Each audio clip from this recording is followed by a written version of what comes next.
আসসালামু আলাইকুম। আজ 10 জুলাই 2025 বৃহস্পতিবার। শুরু করছি চেঞ্জ টিভি প্রতিদিনের গল্প অনুষ্ঠান। দর্শক, আপনাদের সঙ্গে রয়েছি আমি জাহিরুল ইসলাম টুটুল। শুরুতেই সংবাদ শিরোনাম। গণহত্যার দায় স্বীকার করলেন সাবেক পুলিশ প্রধান, মাথা পেতে নিতে চান ফাঁসির দণ্ড। এনসিপি নেত্রী ডাক্তার তাসনিম জারাকে নিয়ে নতুন চাঞ্চল্য।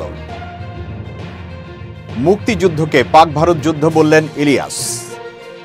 এবার বিস্তারিত।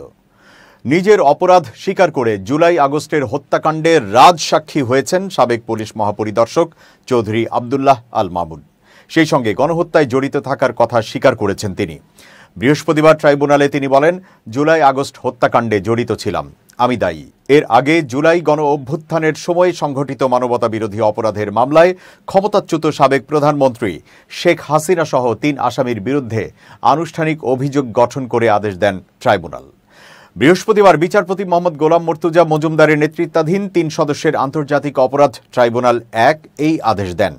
অন্য আসামিরা হলেন সাবেক স্বরাষ্ট্রমন্ত্রী আসাদুজ্জামান খান কামাল ও সাবেক পুলিশ মহাপরিদর্শক চৌধুরী আবদুল্লাহ আল মামুন। এর মধ্যে শুধুমাত্র সাবেক পুলিশ মহাপরিদর্শক গ্রেপ্তার রয়েছেন। সাবেক পুলিশ প্রধানের এই স্বীকারোক্তিকে ঐতিহাসিক হিসেবে অভিহিত করেছেন আইনবিদরা।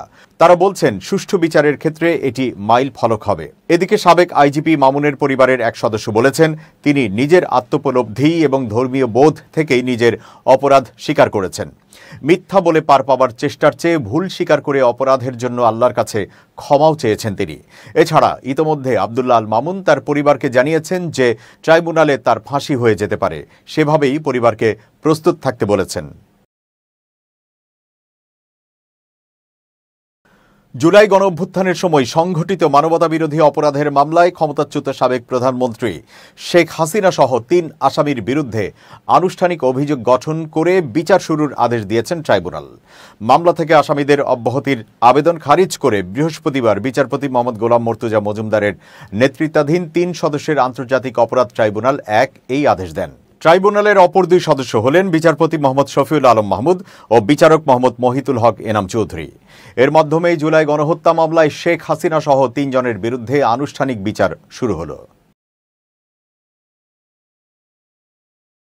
গত বছরের 1 জুলাই থেকে 15 আগস্ট বাংলাদেশে যা ঘটেছে সেই প্রতিটি ঘটনার বিচার রোম সনদের 14 অনুচ্ছেদ অনুসারে আন্তর্জাতিক অপরাধ আদালতে পাঠানোর বিষয়টি বিবেচনার জন্য অন্তর্বর্তী সরকারের প্রতি আহ্বান জানিয়েছে যুক্তরাজ্য ভিত্তিক মানবাধিকার সংগঠন অ্যামনেস্টি ইন্টারন্যাশনাল।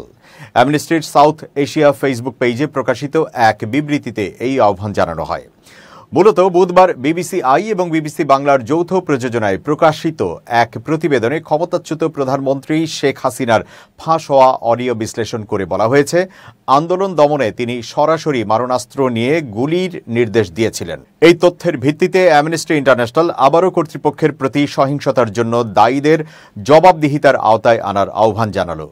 বিবৃতিতে বলা হয়েছে, 2025 সালের ফেব্রুয়ারিতে প্রকাশিত জাতিসংঘের একটি তথ্য অনুসন্ধান প্রতিবেদনে দাবি করা হয় যে ওই বিক্ষোভে প্রায় 1400 জন নিহত হন, যার মধ্যে বিপুল সংখ্যক মানুষ নিহত হয়েছেন সামরিক বাহিনীর রাইফেল ও শটগানের গুলিতে, যার মধ্যে ছিল প্রাণঘাতী ধাতব ছররা, যা সাধারণত বাংলাদেশের নিরাপত্তা বাহিনী ব্যবহার করে থাকে। আরও হাজার হাজার মানুষ গুরুতর আহত হয়েছেন, যা তাদের স্বাভাবিক জীবন বদলে দিয়েছে। বিবৃতিতে আরও বলা হয়, বাংলাদেশি কর্তৃপক্ষের উচিত এই সময় সংঘটিত সব মানবাধিকার লঙ্ঘনের ঘটনাগুলোর একটি স্বাধীন তদন্ত নিশ্চিত করা, যার পর একটি নিরপেক্ষ বিচারিক প্রক্রিয়ার মাধ্যমে দোষীদের বিচার করা হবে, যাতে যথাযথ প্রক্রিয়াগত সুরক্ষা বজায় থাকে। তবে বিচারের ক্ষেত্রে মৃত্যুদণ্ডের কোনো ব্যবস্থা যেন না থাকে, সেই বিষয়টিও অ্যামনেস্টি ইন্টারন্যাশনাল তাদের বিবৃতিতে উল্লেখ করেছে। এই বিচার শুধু যারা সহিংসতা চালিয়েছে তাদের নয়, বরং যারা এর নির্দেশ দিয়েছে তাদের বিরুদ্ধেও হওয়া উচিত বলে জানিয়েছে মানবাধিকার সংস্থাটি। এনসিপি নেত্রী তাসনিম জারাকে নিয়ে সামাজিক যোগাযোগ মাধ্যম ফেসবুকে কুরুচিপূর্ণ মন্তব্য করায় কক্সবাজারের মহেশখালী উপজেলার জনস্বাস্থ্য প্রকৌশল অধিদপ্তরের কর্মচারী রেজাউল করিম কাজলকে চাকুরি থেকে সাময়িক বরখাস্ত করা হয়েছে। একই সঙ্গে বিভাগীয় মামলার সিদ্ধান্ত নেওয়া হয়েছে। বুধবার জনস্বাস্থ্য প্রকৌশল অধিদপ্তর চট্টগ্রাম সার্কেলের তত্ত্বাবধায়ক প্রকৌশলী মোহাম্মদ আলী আসগর স্বাক্ষরিত এক বিজ্ঞপ্তিতে এসব তথ্য জানানো হয়। বিষয়টি নিশ্চিত করে মহেশখালী জনস্বাস্থ্যের উপসহকারী প্রকৌশলী সুদর্শন কান্তি দে বলেন, সাময়িক বরখাস্ত করা হয়েছে, বিষয়টি সত্য। আমি বুধবার সকালে চিঠি পেয়েছি। তিনি বলেন, আমি যতটুকু জেনেছি সামাজিক যোগাযোগ মাধ্যমে মিথ্যা বানোয়াট কটূক্তি করে পোস্ট শেয়ার বা মন্তব্য করেছে সেটার সত্যতা পেয়ে ঊর্ধ্বতন কর্তৃপক্ষ সাময়িক বরখাস্ত করেছে। তার বিরুদ্ধে বিভাগীয় মামলায় যাবে কর্তৃপক্ষ। সেখানে বিষয়টি প্রমাণিত হলে ঊর্ধ্বতন কর্তৃপক্ষ ব্যবস্থা নেবেন বলে জানান সুদর্শন। এই বিষয়ে বাংলাদেশ গণতান্ত্রিক ছাত্র শক্তি কেন্দ্রীয় কমিটির যুগ্ম সদস্য সচিব শাহরিয়ার মোহাম্মদ ইয়ামিন সামাজিক যোগাযোগ মাধ্যম ফেসবুকে পোস্ট করে লেখেন, তাসনিম জারা দেশের একজন নাগরিক হিসেবেই যদি ধরি, সরকারি আচরণ বিধি লঙ্ঘন করে দৃষ্টিকটু এডিটেড ফটোকার্ড ও কুরুচিপূর্ণ মন্তব্য করায় জনস্বাস্থ্য প্রকৌশলের কর্মচারী রেজাউল করিম কাজলকে চাকুরি থেকে বরখাস্ত করে বিভাগীয় মামলার সিদ্ধান্ত নেওয়া হয়েছে। বিভাগীয় সিদ্ধান্ত সাপেক্ষে পরবর্তীতে স্থায়ী বরখাস্ত বা প্রয়োজনীয় ব্যবস্থা নেবেন। তিনি বলেন, 7 জুলাই রাতে ফেসবুকে পোস্ট করা হয়। সেটি সামাজিক যোগাযোগ মাধ্যমে ভাইরাল হওয়ার পর আমার পার্সোনাল জায়গা থেকে ঊর্ধ্বতন কর্মকর্তাকে জানিয়েছিলাম। ইউএনও, ডিসি এবং জনস্বাস্থ্য প্রকৌশল বরাবর বিষয়টি জানালে আজকে তার বিরুদ্ধে ব্যবস্থা নেওয়া হয়। আমরা গঠনমূলক সমালোচনা নিতে প্রস্তুত, কিন্তু এরকম মিথ্যা, বানোয়াট ও ভিত্তিহীন পোস্ট শেয়ার করে গুজব ছড়িয়ে সরকারি কর্মচারী হয়ে সরকারি বিধিমালা লঙ্ঘন করলে এগুলোর বিরুদ্ধে আমাদের অবস্থান, বলেন ইয়ামিন। সামাজিক যোগাযোগ মাধ্যমে মন্তব্য করা ফটোকার্ডটিতে দেখা যায় বড় করে তাসনিম জারা এবং সেখানে এক কোণায় রয়েছে প্রধান উপদেষ্টার ছবি। প্রধান উপদেষ্টার ছবির চোখে দেয়া আছে পাকিস্তানের পতাকা। এছাড়া রয়েছে এনসিপি আহ্বায়ক নাহিদ ইসলাম সহ অন্য এনসিপি নেতারা এবং সামাজিক যোগাযোগ মাধ্যমে আলোচিত আরও কয়েকজনের ছবি।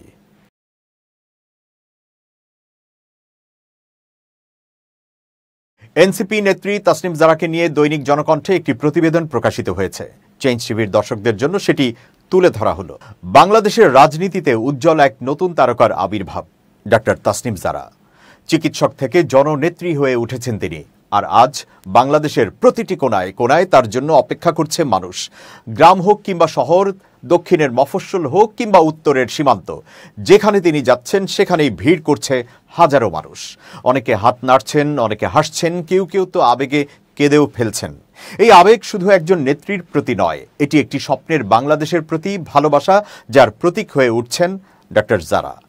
ডক্টর তাসনিম জারার রাজনৈতিক আবির্ভাব কেবলই নেতৃত্বের রূপান্তর নয়, এটি আদর্শ ও মূল্যবোধের এক নতুন ধারা। তিনি ভরসা জাগান, কথা বলেন সরলতায়, আর তার চোখে ভবিষ্যতের জন্য রয়েছে স্বচ্ছ পরিকল্পনা।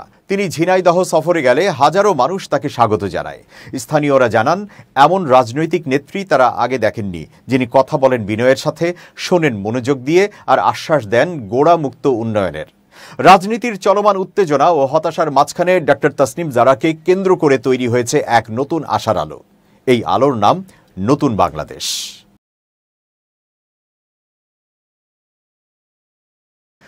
ভোটের দিন ইন্টারনেট সচল রাখতে করণীয় নির্ধারণের নির্দেশ দিয়েছেন প্রধান উপদেষ্টা অধ্যাপক মোহাম্মদ ইউনূস। 13তম জাতীয় সংসদ নির্বাচনের প্রস্তুতি নিয়ে স্বরাষ্ট্র উপদেষ্টা, জাতীয় নিরাপত্তা উপদেষ্টা, IGP, coastguard DG, Ansar DG সহ আইন শৃঙ্খলা রক্ষাকারী বাহিনীর ঊর্ধ্বতনদের সঙ্গে এক গুরুত্বপূর্ণ বৈঠকে তিনি এই নির্দেশনা দেন। বৈঠক শেষের রাতে রাজধানীর বেইলি রোডের ফরেন সার্ভিস একাডেমিতে প্রধান উপদেষ্টার বরাত দিয়ে তার উপ প্রেস সচিব আবুল কালাম আজাদ মজুমদার এই তথ্য জানান। তিনি বলেন, আগে তো আমরা দেখেছি যে ভোটের দিন ইন্টারনেট ব্যবহার বন্ধ করে দেওয়া হতো। এবারের ভোটের সময় যেন ইন্টারনেট সচল রাখা যায় সে ব্যাপারে করণীয় নির্ধারণ করতে বলেছেন প্রধান উপদেষ্টা। ব্রিফিংয়ে প্রধান উপদেষ্টার প্রেস সচিব শফিকুল আলম বলেন, নির্বাচনের আগে ডিসি, এসপি, ওসি ও ইউএনওদের রিশাফল করার কথা বলা হয়েছে। এই রিশাফলটা র্যান্ডম ওয়েতে করবে। সংস্কার সহ সব প্রস্তুতি সম্পন্ন হলে আগামী রোজার আগেই ত্রয়োদশ জাতীয় সংসদ নির্বাচন হতে পারে বলে জানান প্রধান উপদেষ্টার প্রেস সচিব। ৭১ ছিল ভারত পাকিস্তান যুদ্ধ, জুলাই আমার অস্তিত্ব, আবার স্বাধীনতা। প্রবাসী সাংবাদিক ইলিয়াস হোসেন বৃহস্পতিবার এক ফেসবুক স্ট্যাটাসের মাধ্যমে এমন তথ্য জানিয়েছেন। স্ট্যাটাসটি শেয়ার করার পর থেকেই তার ভক্ত সমালোচককে সেখানে এর পক্ষে বিপক্ষে নানা ধরনের মন্তব্য করতে দেখা যায়। শাহিন নামের আইডি থেকে একজন মন্তব্য করেন, জুলাই আমাদের অস্তিত্ব, আমার স্বাধীনতা। অলি আহমেদ সুজন নামের অন্য একজন মন্তব্য করেন, সহমত পোষণ করছি, এখন আমরা বলতে পারি আমাদের দেশ স্বাধীন দেশ, ইনকিলাব জিন্দাবাদ।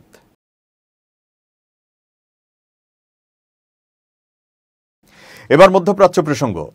ইয়েমেন থেকে ইসরায়েলের দিকে ছোড়া একটি ক্ষেপণাস্ত্র বৃহস্পতিবার ভোরে প্রতিহত করেছে ইসরায়েলি প্রতিরক্ষা বাহিনী আইডিএফ। ক্ষেপণাস্ত্রটি মধ্য ইসরায়েল ও জেরুজালেমের আকাশে শনাক্ত হওয়ার পর সাইরেন বেজে ওঠে। পরে আইডিএফ নিশ্চিত করে তারা সফলভাবে ক্ষেপণাস্ত্রটি প্রতিহত করতে সক্ষম হয়েছে। ইসরায়েলের জরুরি সেবা সংস্থা মাগেন ডেভিড আদম জানিয়েছেন, এই হামলায় কোনো হতাহত বা ক্ষয়ক্ষতির খবর পাওয়া যায়নি। সাম্প্রতিক সময়ে ইয়েমেনের হুতি বিদ্রোহীরা আবারও লোহিত সাগরে বাণিজ্যিক জাহাজের ওপর হামলা শুরু করেছে। কয়েক মাস শান্ত থাকার পর তারা রবিবার থেকে এ ধরনের হামলা শুরু করে। সোমবার ও মঙ্গলবার তারা এন্টারনিটি সি নামের একটি কার্গো জাহাজে আক্রমণ চালায়। এতে 4 জন প্রাণ হারান এবং জাহাজটি পুরোপুরি ডুবে যায়। হুতিদের দাবি, ওই জাহাজের মালিক কোম্পানি ইসরায়েলের এলিয়াত বন্দরের সঙ্গে পুনরায় ব্যবসা শুরু করায় এই হামলা চালানো হয়েছে। এছাড়া হুতিরা ম্যাজিক সিজ নামের একটি গ্রিক পতাকাবাহী জাহাজেও গুলি ও গ্রেনেড হামলা চালিয়েছে। জাহাজটি গুরুতর ক্ষতিগ্রস্ত হলেও সব নাবিক নিরাপদে তীরে ফিরে আসতে পেরেছেন। বিশেষজ্ঞরা বলছেন, ইসরায়েল ইরান যুদ্ধ শেষ হওয়ার পর হুতিদের এই ধরনের কর্মকাণ্ড ফের শুরু হওয়ায় আন্তর্জাতিক বাণিজ্য নিরাপত্তা পরিস্থিতিতে নতুন করে উদ্বেগ দেখা দিয়েছে। তবে ইসরায়েলি প্রতিরক্ষা বাহিনীর দক্ষতায় বড় ধরনের বিপর্যয় এড়ানো সম্ভব হয়েছে। জাতিসংঘের ফিলিস্তিন অধিকারের বিশেষ প্রতিনিধি ফ্রান্সেসকো আলবানিজের ওপর নিষেধাজ্ঞা আরোপ করেছে যুক্তরাষ্ট্র। যুক্তরাষ্ট্রের পররাষ্ট্রমন্ত্রী মার্কো রুবিও এই ঘোষণা দেন। তিনি বলেন, আলবানিজের যুক্তরাষ্ট্র ও ইসরায়েলের বিরুদ্ধে রাজনৈতিক ও অর্থনৈতিক আক্রমণ আর সহ্য করা হবে না। রুবিও এক্সে পোস্ট করে বলেন, আমরা আমাদের মিত্রদের আত্মরক্ষার অধিকারের পক্ষে সব সময় থাকব। আলবানিজ দীর্ঘদিন ধরে ইসরায়েলের বিরুদ্ধে জাতিসংঘে রিপোর্ট দিয়ে আসছিলেন। তিনি ইসরায়েলকে আপারথাইড রাষ্ট্র আখ্যা দিয়েছেন এবং হামাসের সহিংসতাকে অপ্রত্যাশিত নয় বলে মন্তব্য করেছেন। এছাড়া তিনি যুক্তরাষ্ট্রের প্রেসিডেন্ট ডোনাল্ড ট্রাম্পের ইরানে পারমাণবিক স্থাপনায় হামলার জন্য যুক্তরাষ্ট্রকেও আন্তর্জাতিক অপরাধের দায়ে অভিযুক্ত করার প্রস্তাব দিয়েছিলেন।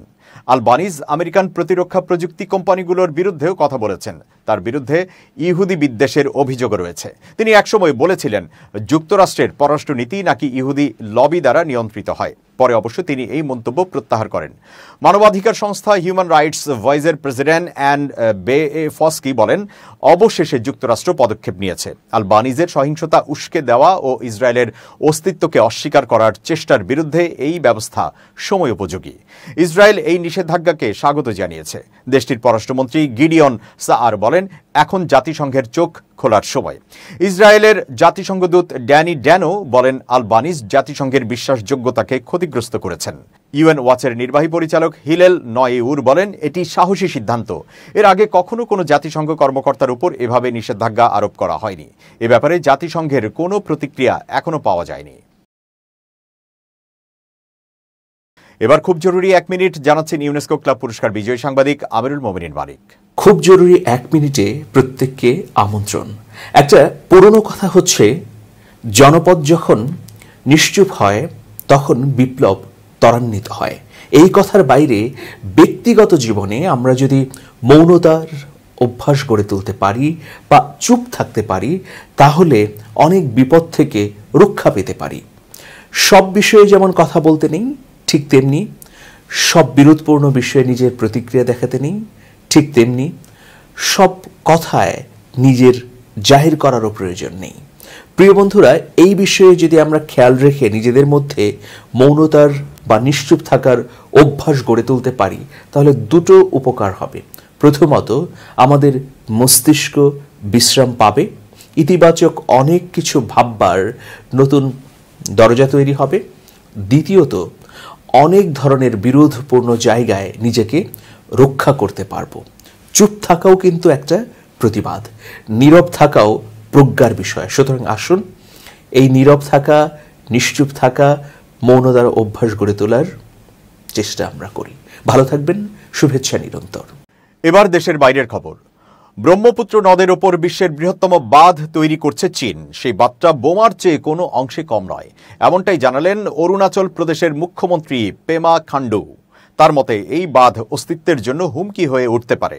সংবাদ সংস্থা পিটিআইয়ের সাথে একটি সাক্ষাৎকারে পেমা খান্ডু বলেছেন, ইয়ারলুং সাংপো নদীর উপর বিশ্বের বৃহত্তম বাঁধ প্রকল্প, যেটি ব্রহ্মপুত্র নদের তিব্বতী নাম, এটি একটি গুরুতর উদ্বেগের বিষয়। কারণ চীন আন্তর্জাতিক পানি চুক্তিতে স্বাক্ষরকারী দেশ না হওয়ায় সে আন্তর্জাতিক নিয়ম মেনে চলতে বাধ্য নাও হতে পারে।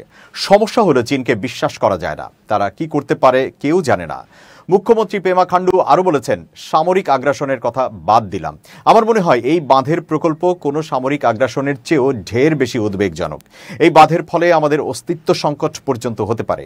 এই বাঁধকে পানি বোমা বা ওয়াটার বোম্ব হিসেবেও ব্যবহার করতে পারে চীন।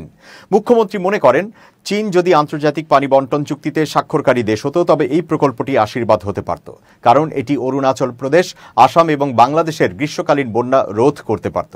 কিন্তু চীন স্বাক্ষরকারী নয় এবং এটি সমস্যা। বাঁধটি নির্মাণ করার পর তারা যদি হঠাৎ পানি ছেড়ে দেয়, আমাদের পুরো সিয়াং বেল্ট ধ্বংস হয়ে যাবে। বিশেষ করে আদি উপজাতি এবং অনুরূপ গোষ্ঠীগুলো, তাদের সমস্ত সম্পত্তি, জমি ধ্বংস হয়ে যাবে। বিশেষ করে মানুষের জীবনে ধ্বংসাত্মক প্রভাব পড়বে। অরুণাচলের মুখ্যমন্ত্রী পিটিআইকে বলেছেন, রাজ্য সরকার ভারত সরকারের সঙ্গে আলোচনার পরে সিয়াং প্রকল্প নিয়ে ভাবনা চিন্তা করছে, যা একটি প্রতিরক্ষা ব্যবস্থা হিসেবে কাজ করবে এবং পানি সুরক্ষা নিশ্চিত করবে। মুখ্যমন্ত্রী উদ্বেগ প্রকাশ করে বলেছেন, আমি বিশ্বাস করি চীন ইতোমধ্যে তাদের পক্ষে কাজ শুরু করেছে, কিন্তু তারা কোনো তথ্য শেয়ার করে না। দীর্ঘমেয়াদে বাঁধটি সম্পন্ন হলে আমাদের অংশে সিয়াং এবং ব্রহ্মপুত্র শুকিয়ে যেতে পারে। ভারত সরকার যদি পরিকল্পনা অনুসারে তার প্রকল্পটি সম্পূর্ণ করতে পারে, তবে এটি নিজস্ব বাঁধের পানির চাহিদা মেটাতে সক্ষম হবে। দর্শক, শেষ করছি প্রতিদিনের গল্পের আজকের গল্প। changetv.press বাংলাদেশের ইউটিউব জার্নালিজমের অগ্রদূত। ভিজিট করুন এর ওয়েবসাইট www.changetv.press, youtube.com/changetv press এবং সাবস্ক্রাইব করুন চ্যানেলটি। নিয়মিত লাইক, কমেন্ট ও শেয়ার করে আপডেট রাখুন নিজেকে। ভালো থাকুন, নিরাপদে থাকুন। শুভেচ্ছা নিরন্তর। changetv.press, এক ফোঁটা হলুদও নেই।